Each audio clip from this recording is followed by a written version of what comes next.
A reminder for those who need it at just how interesting and complex this NFC playoff picture can get. So you see that little 7 seed right there, currently held by Arizona. Yet that could change with the Vikings and the Bears each at 6 and 7. Now the Bucks, Willie, most likely will remain there in the 6th seed. They're probably going to win this out. They have they better Falcons, win out. Lions, Falcons. So what you're saying is the 7th seed is where it's at. I'm going to put this on your shoulders to predict who's going to lock that in the NFC, that number 7 seed. All right, it's going to be tough. So let's start with the Cardinals. They're going to Philly. Philly's got a tough front. I'm going to give the win to Philly.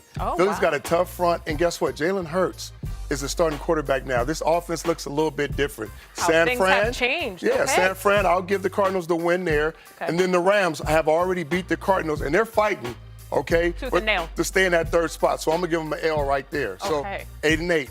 Got it. Let's go over to the Vikings. Now, this is a division game, and records really don't matter, but the better team right now is Minnesota, and they're playing better than Chicago. I know they're coming off a win, but it doesn't matter. New Orleans, I'm giving them an L right there. New Orleans is fighting for that top spot and not to lose position there as well. In Detroit, we know they're struggling all the way around, rebuild mode and all. I'm giving them a win there. All right, this is also at 8-8. Also an 8-8. So Chicago, let's go over here. Now, like I said, coming off a win.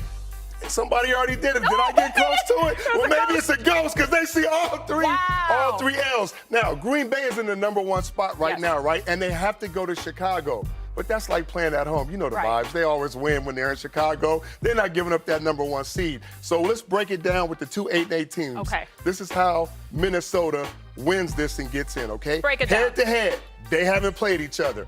That equals out. Conference record, they're both 6 and 6, right? So now you got to slide down to common opponents. Minnesota wins. They get in at 8-8. For all you Minnesota Viking fans, that's how your team gets into the playoffs at 8-8.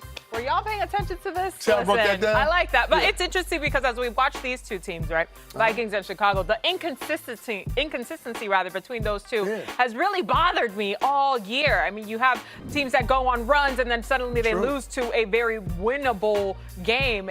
I need to see each of these guys show me something when they're facing each other. We'll see what happens there. All right, Willie, thanks.